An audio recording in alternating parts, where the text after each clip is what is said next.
नमस्कार, मैं हूं मंगलेश्वर और एक बार फिर हम दीक्षा भूमि पर बात कर रहे हैं। और दीक्षा भूमि पे जो दीक्षा भूमि बचाओ आंदोलन चल रहा है उस मुहिम में हम भी शामिल हैं और हम लगातार बात कर रहे हैं। आज हमारे साथ में अनुसूचित जाति जनजाति छात्र समिति के प्रदेश अध्यक्ष हैं शुभम चौधरी जी। हम आज उनसे बात करेंगे और युवाओं का मतलब इसमें हम बात करेंगे युवाओं से कि युवा क्या डॉक्टर अंबेडकर को किस तरीके समझते हैं और वो क्या जानना चाहते हैं कि वहाँ पर जो दीक्षा भूमि में जो निर्माण कार्य चल रहा है उसको लेकर इनकी क्या सोच है। कि बाबा साहेब का सपना ये लोग भी लेके चल रहे हैं और काफी उस पर काम करते हैं। तो आज हमने भी कहा सोचा कि युवाओं से भी कुछ बात की जाए। तो शुभम, क्या लगता है आपको जो दीक्षा भूमि का जो पुनर्निर्माण का काम चल रहा है, सरकार वहां पे कर रही है, तो ये निर्माण कार्य आपकी नजर में कहाँ तक सही है? सबसे पहले तो सभी को जय भीम, नमो बुद्धाय। जिस निर्माण कार्य की बात की जा रही है, ये निर्माण कार्य देखिए, जो बाबा साहब हैं और दीक्षा भूमि है, वो हमारे लिए एक प्रेरणा का केंद्र, हमारे लिए एक सांस्कृतिक धरोहर है। और ये पुनर्निर्माण के नाम पर जिस प्रकार से हमारी सांस्कृतिक धरोहर को, हमारी प्रेरणा को जो नष्ट किया जाने का काम किया जा रहा है, वो कहीं ना कहीं बाबा साहब को विचारों को जन जन तक पहुंचने से रोकने का एक प्रयास है। क्योंकि पुनर्निर्माण के नाम पे आप उसका कॉमर्शलाइजेशन कर देंगे, आप उसका व्यवसायीकरण कर देंगे। आज हमारे जो लोग हैं, हमारे लोग इतने सक्षम नहीं है, हमारे लोग वहां जाके निःशुल्क वहां पे हर सारी चीजें करते हैं। आप उसका जब व्यवसायीकरण कर देंगे, कॉमर्शलाइजेशन कर देंगे, पैसा लगने लगेगा, तो हमारे लोग वहां पे जाने से कतराने लगेंगे, हमारे लोग कम वहां पे इकट्ठा होने लगेंगे। तो इस प्रकार से जो है बाबा साहब के जो विचारों को है एक प्रकार से रोकने का जो है एक तरीका है ये, कि किसी न किसी तरीके से बाबा साहब के विचारों को वहां पे रोका जाए। आप देखिए, आज जो है बाबा साहब और बाबा साहब का संविधान इतनी जिस तरीके से बाबा साहब और बाबा साहब के संविधान को रोकने का प्रयास किया जा रहा था, उतने ही दुगनी गति से बाबा साहब का संविधान हमारे पास लौट के आया है। ये जो है आपको 18वीं लोकसभा के चुनाव में भी देखने को मिला होगा। तो एक प्रकार से षड्यंत्र है कि किसी तरीके से बाबा साहब के विचारों को रोका जाए। तो अभी जैसे वहां पे वो निर्माण कार्य चल रहा है, अच्छा इसमें अब दो पक्ष हो गए हैं इस मतलब वहां के जो आंदोलन में, कि एक पक्ष बनाने के पक्ष में उसमें है और दूसरा पक्ष उसके विरोध में है। बनाने वाला पक्ष ये बोलता है कि भाई पुनर्निर्माण होना चाहिए वहां पे, अगर वो वहां पे सौंदर्यीकरण हो जाएगा तो बाहर से जो लोग आते हैं देश विदेश से, तो उनके लिए भी अच्छा होगा और नाम होगा देश का। और अपने जो लोग हैं उनका कहना है कि भाई जो पूरा मूल संरचना है वो तहस नहस हो जाएगी, तो बचा क्या है यहाँ पे, जो हमारी एकता है वहां पे। हम चाहे 14 अप्रैल की बात कर ले, 14 अक्टूबर की बात कर ले, 6 दिसंबर की बात कर ले, वहां हमारी हम शक्ति प्रदर्शन एक प्रकार से करते हैं, तो वहां पे हम शक्ति प्रदर्शन नहीं कर पाएंगे। तो ये कहाँ तक सही है? देखिए, अगर बात विकास की करी जाती है तो हमको एक पक्ष जो है सांस्कृतिक धरोहर और ऐतिहासिक धरोहर को भी देखना पड़ेगा। आपको विकास करना है तो सांस्कृतिक धरोहर, ऐतिहासिक धरोहरों का संरक्षण करते हुए करना चाहिए। आज जो है आप केदारनाथ की बात करिए, आप जो है अन्य जो जितने भी ऐतिहासिक स्थल हैं, क्या उनकी मूल संरचनाओं को नष्ट करके वहां पे विकास किया गया? नहीं किया गया। उनकी मूल संरचनाओं को संरक्षित करते हुए विकास किया गया। अगर आपको विकास करना ही है, आपको बाबा साहब के विचारों को फैलाना ही है, तो जो दीक्षा भूमि की जो मूल संरचना है आप उसको संरक्षित करिए और उसको संरक्षित करते हुए उसके आसपास के क्षेत्र में विकास कीजिए। विकास करने से आपको कोई नहीं रोकना है, लेकिन विकास के नाम पे आप हमारे मूल संस्कृति के साथ आप छेड़छाड़ करेंगे, आप हमारे विचारों के साथ छेड़छाड़ करेंगे, तो आज का युवा जो है, आप बाबा साहब को मानने वाला जो लोग हैं, वो इतने बेवकूफ नहीं है कि विकास के नाम पे वो अपने आप को जो है अपनी सांस्कृतिक धरोहर को, अपनी ऐतिहासिक धरोहर को ऐसा नष्ट होते दिखते रहेंगे। अच्छा, अब वहाँ पे पॉलिटिकल एनवायरमेंट जो पॉलिटिकल जो होता है वो ज़्यादा बढ़ चुका है वहाँ पे। पहले लोग जाते थे मतलब जैसे भाजपा की अगर बात करते हैं तो भाजपा वैसे भी डॉक्टर अंबेडकर से तो काफ़ी मतलब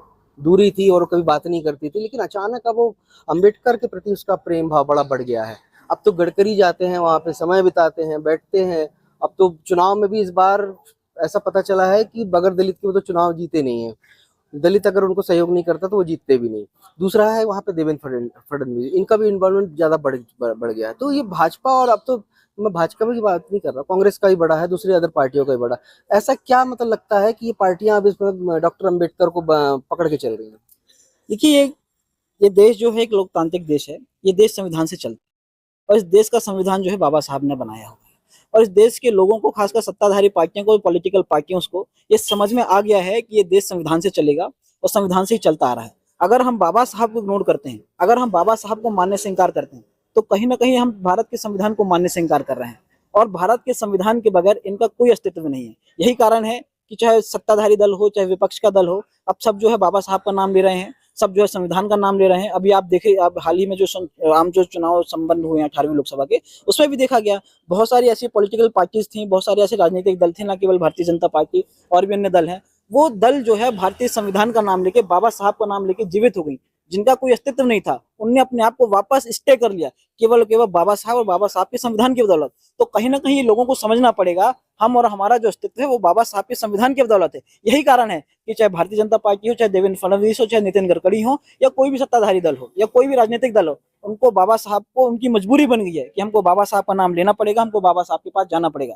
अगर हम बाबा साहब का नाम नहीं लेंगे, हम अगर भारतीय संविधान का नाम नहीं लेंगे, तो उनका कोई अस्तित्व नहीं है, उनका जो है निश्चित ही जो है पतन पास में। तो ये जो दीक्षा भूमि की बात कर रहे हैं, पुनरुत्थान की बात कर रहे हैं, वहाँ पे जो निर्माण कार्य चल रहा है बड़ी तेजी से चल रहा है, तो वहाँ पे जो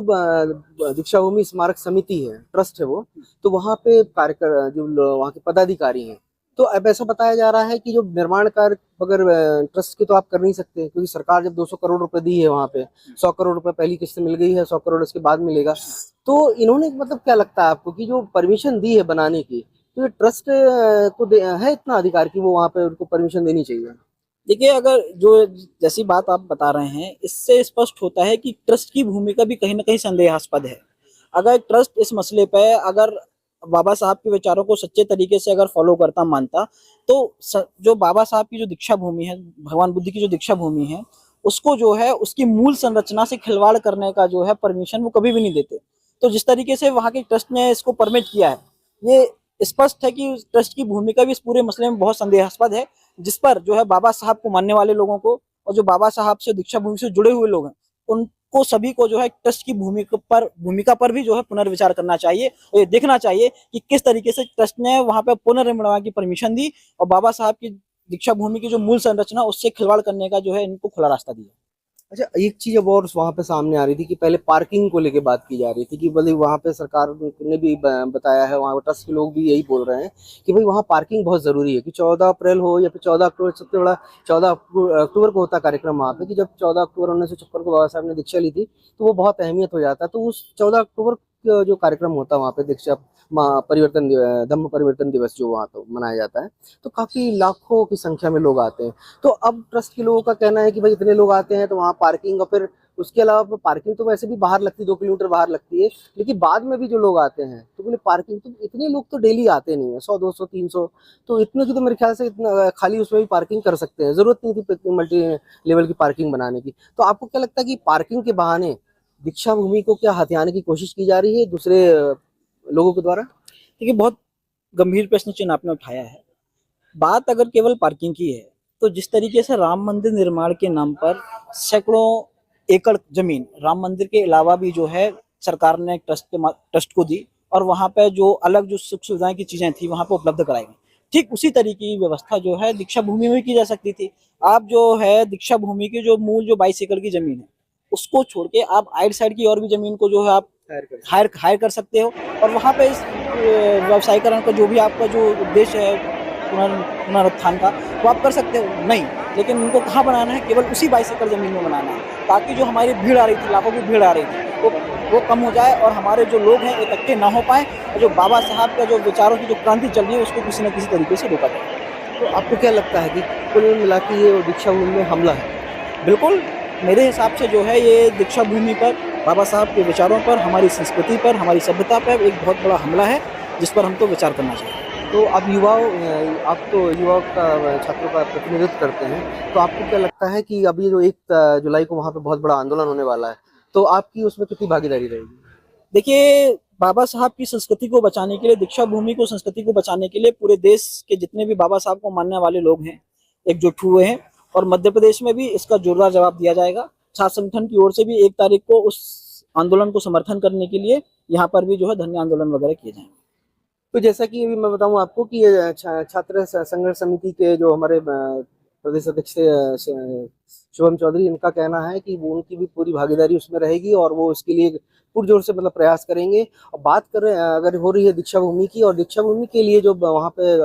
कैंपस में जो काम किया जा रहा है पुनर्निर्माण का, तो उस पर मतलब किसी ने रोक लगना चाहिए, क्योंकि अगर वहाँ पे अगर रोक नहीं लगेगी और वो पुनर्निर्माण के नाम पे अगर वहाँ पे आसपास मतलब मल्टी लेवल की जो पार्किंग है या फिर और भी अन्य जो चीजें बताया जा रहा है कि वहाँ पे निर्माण कार्य होना है, उससे उसका मूल स्वरूप कहीं ना कहीं तहस नहस हो जाएगा। और जो लोग बाहर से दूर दूर सिर्फ उसी को देखने आते हैं, कि जब वहाँ पे 14 अक्टूबर की बात की जाए, लाखों की तादाद में जब पब्लिक रहती है, तो एक मैं फोटोग्राफ दिखाऊंगा, इस फोटोग्राफ से आप समझ सकते हैं कि उस समय की भीड़ देखिएगा और अगर ये बन जाता है उसके बाद देखिएगा तो दोनों में अंतर आपको समझ में आ जाएगा कि क्या होगा उसके बाद। तो हमारी कोशिश है कि भाई वहाँ पे पुनर्निर्माण मतलब उस पर रोक लगनी चाहिए, और हमारी नहीं, जितने भी अम्बेडकर अनुयायी हैं उनकी भी यही सोच है कि वहाँ पे उसको रोक के और वहाँ पे जैसा उसका मूल स्वरूप था उसी मूल स्वरूप में उसको किया जाए। जबलपुर से मंगलेश्वर।